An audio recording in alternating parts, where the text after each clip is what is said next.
All right, welcome back to the Team O'Neill Rally School. I'm Wyatt. What we're going to talk about today is the camber of the road and how that affects your car when you're driving near the limit.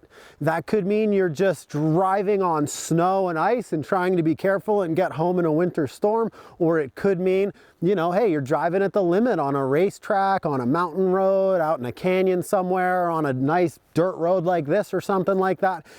When you get out there on any road, nothing's actually flat.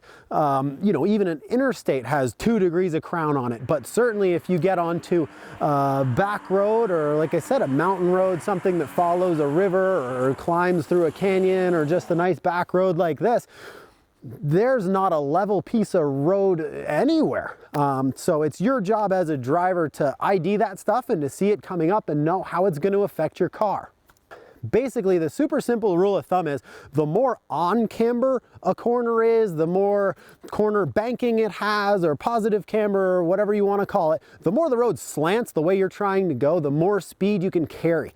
And that's momentum dependent. It's a lot like aerodynamics, where you need to be going fast enough to make it work. But if you carry a bunch of speed into a corner, it's banked the way you're going. What happens is when you get there, the suspension compresses, the car settles and pushes down into the ground, the tires get pressed onto the pavement or the gravel or whatever it is, and you effectively get more grip out of the tires and the stiffer suspension and go rocketing around the corner, and the world's a happy place.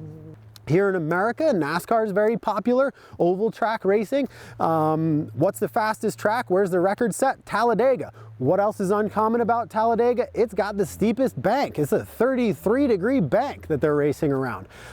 So no joke, that's why they can carry that much speed around there. The opposite is definitely true though. If you need to negotiate a corner, especially if you're going quickly, that's off camber. It's slanted away from the way you're going.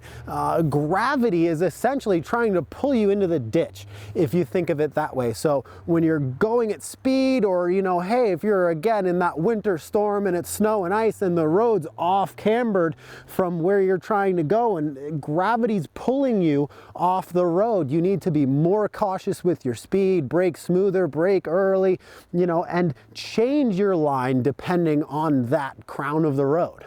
And it's something that people catch on to quickly. If you're a skier or a snowboarder or a mountain biker or you have a motorcycle or whatever it might be, there are ways certainly you can make camber for yourself. A conventional road that's got a normal crown in the middle, conventional racing theory would tell you want to be way on the outside of the corner, braking, and then getting it turned in and whatever.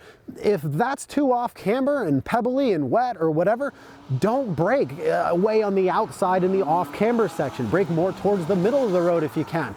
We're not telling you to early apex corners, but hey, if you can get to the inside where it is on camber, definitely do that, and don't let it track out back off of the camber on the exit. So change your line is all I'm trying to say, to make it so that you're on camber as much as possible, or at least on the smoothest, most level parts if the road starts to slide away from you. The other obvious way to make camber for yourself that's pretty popular in rally racing, especially with the spectators, is ditch hooking. The idea of ditch hooking is going to be, hey, you've got a corner, maybe it's got a 2-degree angle on the turn or something like that. If you can dip your inside wheel off the inside of the corner though, basically you're causing that whole car to lean into that corner better.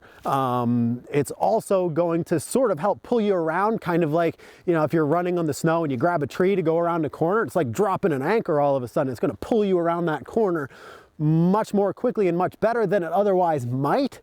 But it's a big roll of the dice. We don't cut a lot of corners, here as far as ditch hooking turns, because you really need to know what's there. The chances of you ripping a wheel off or getting a flat tire or damaging your suspension or, whatever it might be, it goes up pretty dramatically when you start ditch hooking. But it is something that you're going to see an awful lot if you start watching rally. If you watch any rally racing, you've probably seen a fair amount of ditch hooking going on, sparks flying from underneath the car. You don't want to be doing that stuff with your, civilian, normal daily driver, for obvious reasons. It's a pretty common thing that we see in rally because a lot of the roads that we're racing on aren't designed to go 70, 80, 90 miles an hour on. They're logging roads. You know, they were designed and built for, you know, the Forest Service or something like that, for trucks to go 20 miles an hour down. All of a sudden, you're taking a car down that thing at speed. The engineering that went into building that road is not at all what you would hope it would be. So there's a lot of off-camber turns and there's a lot of quick camber changes just that are going to bounce you around and cause you all kinds of problems if you try and send it through there, even on a straightaway sometimes at, you know, 70 miles an hour. Some of these little shifts are going to unsettle the car dramatically. When you can see the camber of the road swinging one way and then back again the other way, that transition in the middle causes more people to spin out and crash than you'd ever think possible, because you go from having a lot of grip, and then as the road crowns back over the other way into the next corner, the car gets light. And if you don't have it turned back and you're not expecting the car to be upset by that, almost as if it were going over a little bit of a bump or a small jump or something like that, you need to treat it the same way. You know, that's going to unsettle the car and bounce you around if you don't have, you know, a suspension and tires in a vehicle that's meant for that sort of thing. You're going to bounce yourself right off the road. So thanks for watching. We just wanted to drop this video quick and get it out there.